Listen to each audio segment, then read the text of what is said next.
বিছানায় বসে নীরব যন্ত্রণায় কাটাচ্ছে ১৭ বছর বয়সী শরীয়তপুরের মবিন। দুরন্তপনা এই কিশোর এখন অন্যের সাহায্য ছাড়া চলতেই পারেন না।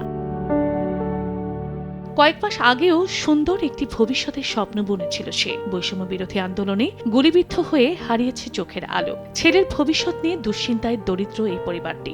নতুন করে দৃষ্টিশক্তি ফিরে পাওয়ার আকুতি মবিন ও তার স্বজনদের। চোখে এখন একটু দেখতে পাই না, কিন্তু আমি তো টর্চ লাইট মারলে ওইটার আলোটা পড়ে। আমাদের এই চিকিৎসা খরচ চালাতে অনেক কষ্ট হচ্ছে।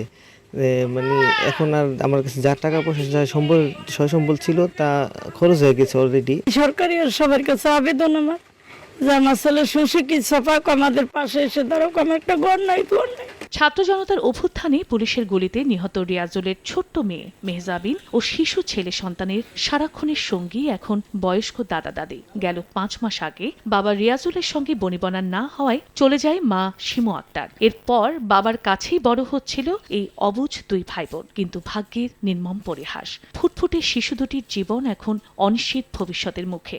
খবর পাওয়ার পর আমার 2 ছেলে গেছে, এরা ওদিন আনতারে নাই। মেডিকেলে গেট ভাঙিয়ে দিয়েছে ছাত্ররা, এরপরে লাশ নিয়ে বাড়িতে না দাফন কাফন করছে। হাইজো আমার দেওয়ার মতন কোনো লোক নাই, আরে নাতিনে গো, আমি না দেখলে দেখার মতন কোনো লোক নাই। আমার মেজো ভাইয়ের একটা ছেলে একটা মেয়ে রাইখা গেছে। এদের ভবিষ্যতে লেখাপড়ার যাবতীয় খরচ সরকারে জানি বহন করে।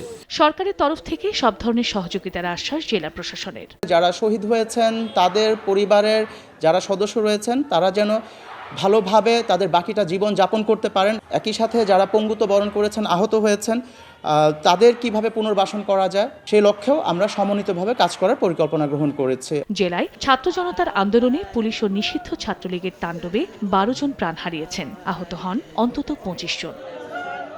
সময় সংবাদ, শরীয়তপুর।